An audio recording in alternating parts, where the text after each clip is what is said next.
ভেঙে ফেলতে হবে ঝুঁকিপূর্ণ ৪২টি ভবন, যার মধ্যে জাহাঙ্গীরনগর বিশ্ববিদ্যালয়, জগন্নাথ বিশ্ববিদ্যালয় এবং বঙ্গবন্ধু শেখ মুজিব মেডিকেল বিশ্ববিদ্যালয়ের একাধিক ভবনও রয়েছে। ঝুঁকিপূর্ণ ভবন শনাক্ত করে এ তথ্য জানিয়েছেন রাজুকের আরবান রেজিলিয়েন্সের বিশেষজ্ঞরা। ইমরান হোসেন সুমনের রিপোর্ট।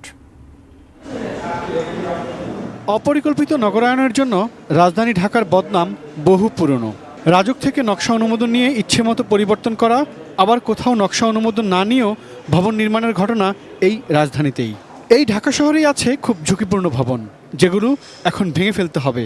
এর সংখ্যাটা ৪২।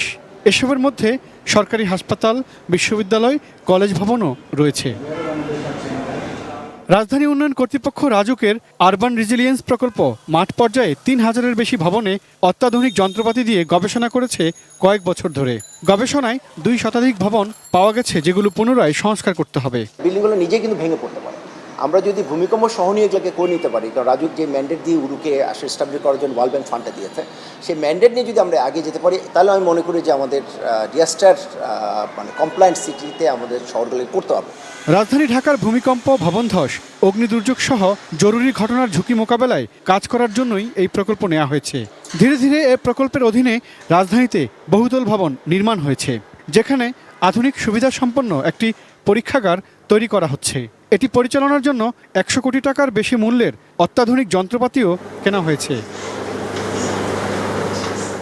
নিরাপদ নগর বিনির্মাণে আরবান রেজিলিয়েন্স প্রকল্প একটি ইনস্টিটিউট হিসেবে গড়ে তোলার জন্য মত দিয়েছেন বিশেষজ্ঞরা।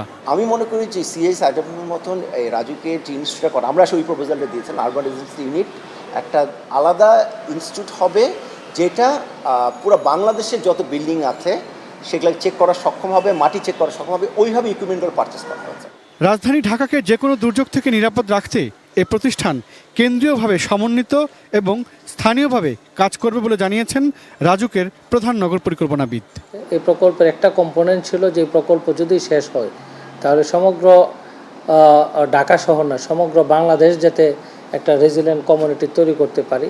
এটা গৃহায়ণ গণপূর্তনের অধীনেই একটা সংস্থা, যেটা আরবান রেজিলিয়েন্স একটা ইনস্টিটিউট তৈরি হবে, সেই ইনস্টিটিউটের অধীনেই এটা পরিচালিত হবে এবং অ্যাট দ্য সেম টাইম এই ইনস্টিটিউটের কাজটা হবে সমগ্র বাংলাদেশে সেটা নিয়ন্ত্রণ করা বা তাদের কোনো কারিগরিভাবে কাউকে সাপোর্ট দেওয়া।